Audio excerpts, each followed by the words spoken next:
Бұрынғы заманда бір арыстан патша болып тұрыпты. Неше түрлі аңдарды билеп.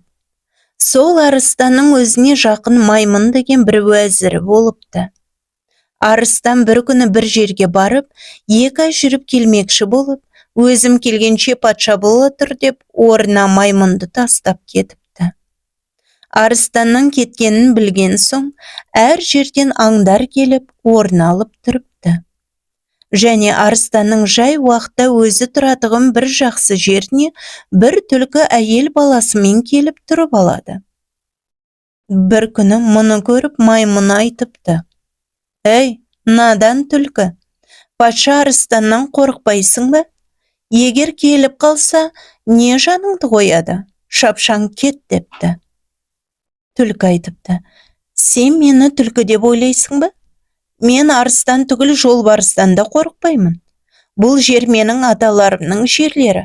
Маған тисе керек. Арыстан алды деп естіп келіп едім.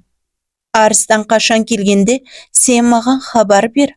Арыстанның кім екенін білдірейін» депті. Сонда бұл маймын қорқыныш ойлап кетіп қалады. Маймын кетісімен түлкінің әйелі айтыпты: «Бұл жерге тұрмай-ақ кетейік.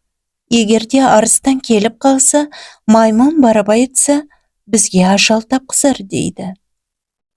Онда түлкі айтыпты: «Арыстан жақын келгенде сен балаларды жылата бер. Мен айқай салып айтамын, балалар неге жылайды деп.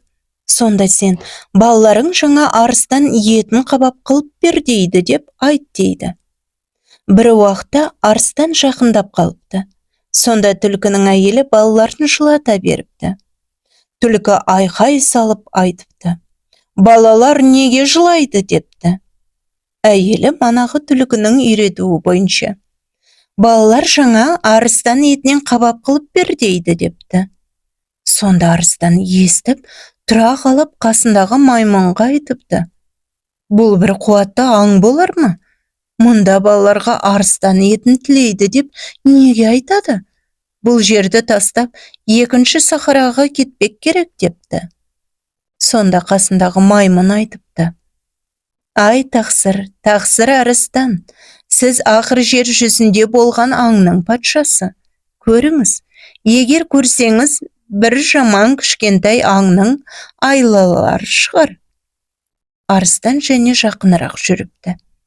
Түлкінің әйелі және балаларын жылата беріпті. Түлкі және айқай салыпты: «Неге жылатасың балаларды? Үйде жолбарыс, қабылан еті көп емес пе?» дейді. Сонда әйелі айтады: «Басқа аңдардың еттері толып жатыр, жаңа арыстанның етін тілейді» дейді. Сонда түлкі айтыпты: «Балаларға айт, біраз сабыр етсін. Осы жерді айналып жүрген бір арыстанды маймын достым алдап алып келсе керек. Көп кешікпей келсе, арыстанды ұстап алып балаларға етін қабап қылармыз» дейді. Сонда арыстан қасындағы маймынға: «Әй залым, қиянатшы маймын, мені алдап өлтірмекке келесің. Өзім өлместен бұрын әуелі сені өлтірейін» деп, маймын бейшараны пәре-пәре қылып тастап, өзі тез қашып кетіпті. Түлкі айласы мен арыстанның жерін осылай өзіне қаратып алып